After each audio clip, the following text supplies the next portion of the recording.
સ્વાગતમ મિત્રો. ધોરણ 10ના ગણિતમાં દ્વિચલ સુરેખ સમીકરણ યુગ્મના પ્રકરણમાં આપણે સમીકરણ યુગ્મ ઉકેલવા માટે આલેખ તેમજ બેઝિક રીતોનો અભ્યાસ કર્યો. હવે કેટલાક વ્યવહારુ પ્રશ્નોનો ઉકેલ મેળવવા માટે દ્વિચલ સુરેખ સમીકરણ યુગ્મ કેવી રીતે મદદરૂપ થાય છે એ ચકાસવા આપણે એક ઉદાહરણ લઈએ. આજનો પ્રશ્ન છે: આપેલી સમસ્યાઓ પરથી સુરેખ સમીકરણ યુગ્મ બનાવો અને તેમના ઉકેલ જો શક્ય હોય તો લોપની રીતે શોધો. આપણે ઉકેલ લોપની રીતે મેળવવાના છે. સમસ્યા આપેલી છે: 5 વર્ષ પહેલાં નૂરીની ઉંમર સોનીની ઉંમરથી 3 ગણી હતી. 10 વર્ષ પછી નૂરીની ઉંમર સોનુની ઉંમરથી 2 ગણી થશે તો નૂરી અને સોનુની વર્તમાન ઉંમર કેટલી થશે? આપણે નૂરી અને સોનુની વર્તમાન ઉંમર શોધવા માટે 2 શરતો આપેલી છે. આ શરતો પરથી આપણે દ્વિચલ સુરેખ સમીકરણ મેળવશું અને જો શક્ય હોય તો આપણે તેનો ઉકેલ લોપની રીતે મેળવવા પ્રયત્ન કરશું.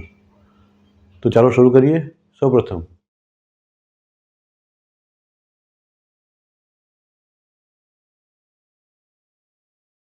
ધારો કે નૂરી અને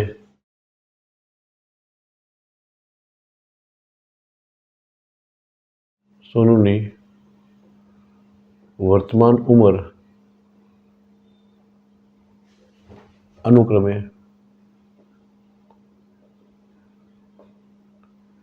x વર્ષ અને y વર્ષ છે. આપણે સોનુની અને નૂરીની ઉંમર 2 ચલ તરીકે લીધેલી છે. નૂરીની ઉંમરને આપણે ચલ x તરીકે લીધેલું છે અને સોનુની ઉંમરને આપણે ચલ y તરીકે લીધેલ છે. હવે પ્રથમ શરત પરથી લખીએ.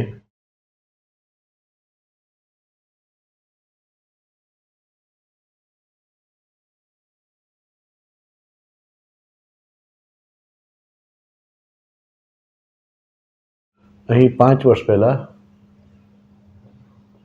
નૂરીની ઉંમર સોનુની ઉંમરથી 3 ગણી હતી. નૂરીની વર્તમાન ઉંમર છે x વર્ષ, તો 5 વર્ષ પહેલાં થશે x ઓછા 5. તેમજ સોનુની વર્તમાન ઉંમર છે y વર્ષ, તો 5 વર્ષ પહેલાં થશે y માઇનસ 5. શરત મુજબ નૂરીની ઉંમર સોનુની ઉંમરથી 3 ગણી હતી. તો આપણે સોનુની ઉંમરને જો આપણે 3 ગુણીએ તો આ બે મૂલ્યો સમાન થઈ જાય. આ રીતે સમીકરણ મળે છે.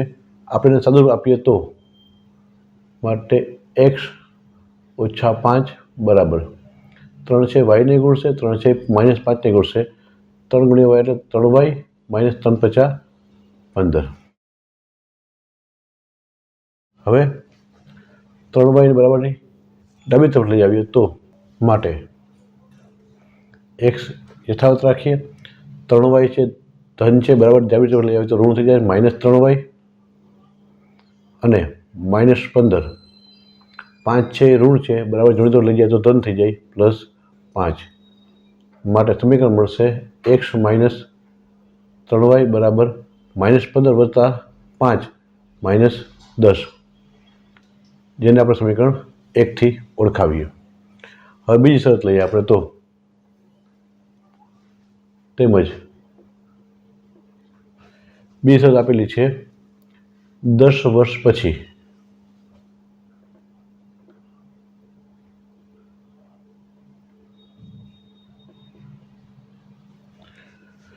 નૂરીની ઉંમર સોનુની ઉંમરની 2 ગણી થશે. નૂરીની ઉંમર સોનુની ઉંમરથી 2 ગણી થશે। હવે નૂરીની વર્તમાન ઉંમર છે x વર્ષ, તો માટે 10 વર્ષ પછી થશે x વત્તા 10, તેમજ સોનુની વર્તમાન ઉંમર છે y વર્ષ, તો 10 વર્ષ પછી થશે y વત્તા 10। હવે નૂરીની ઉંમર સોનુની ઉંમરથી 2 ગણી થશે, તો આપણે સોનુની ઉંમરને જો આપણે 2 ગુણીએ તો બંને પદો સમાન થઈ જાય। આ રીતે સમીકરણ પ્રાપ્ત થઈ એનું સાદુરૂપ આપીએ તો x વત્તા 10 બરાબર 2 છે વાયને ગુણશે, 2 છે 10ને ગુણશે, તો 2y પ્લસ 2 દાણ 20। 2y ને ડાબી તરફ લઈ આવીએ તો થઈ જશે x માઇનસ 2y, 10ને જમણી તરફ લઈ જઈએ તો થઈ જશે 20 માઇનસ 10, તો માટે x માઇનસ 2y બરાબર 10 વર્ષ, જેને આપણે સમીકરણ 2 તરીકે ઓળખાવીએ। હવે લોપની રીતે ઉકેલ મેળવવા માટે કોઈ પણ એક ચલના સહગુણકને સમાન અથવા વિરોધી કરીએ તો જોઈ શકીએ કે xના સહગુણકો સમાન છે, 1 છે, તો આપણે સમીકરણ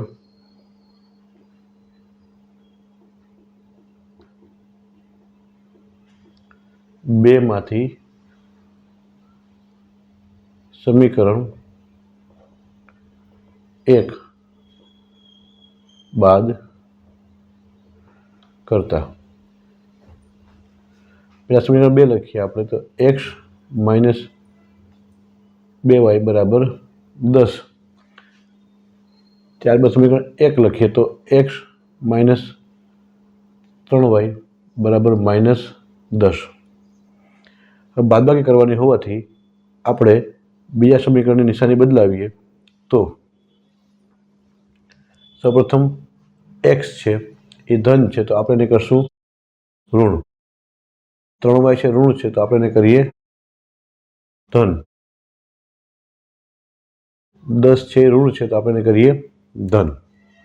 હવે જોઈ શકીએ xમાંથી x જાય તો કેન્સલ થશે, માઇનસ 2y પ્લસ 3y મળશે y, અને 10 વત્તા 10 મળશે 20। ચલ y એટલે સોનુની વર્તમાન ઉંમર y છે, તો આ રીતે સોનુની વર્તમાન ઉંમર મળશે આપણે 20 વર્ષ। હવે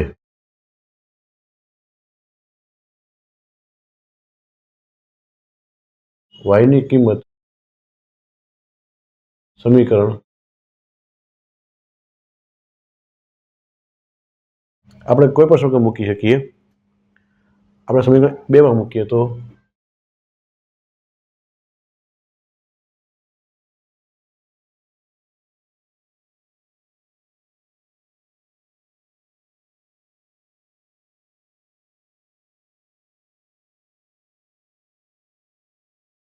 સમીકરણ 2માં x માઇનસ 2y બરાબર 10માં yના સ્થાને મૂકીએ છીએ આપણે 20, તો માટે x બરાબર 20 દુ 40 છે, બરાબર જમણી તરફ જશે તો ધન થઈ જશે 40 વત્તા 10, તો માટે xની કિંમત મળશે આપણે 50।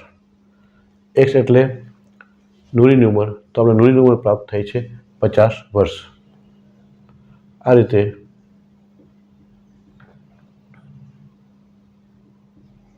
નૂરી અને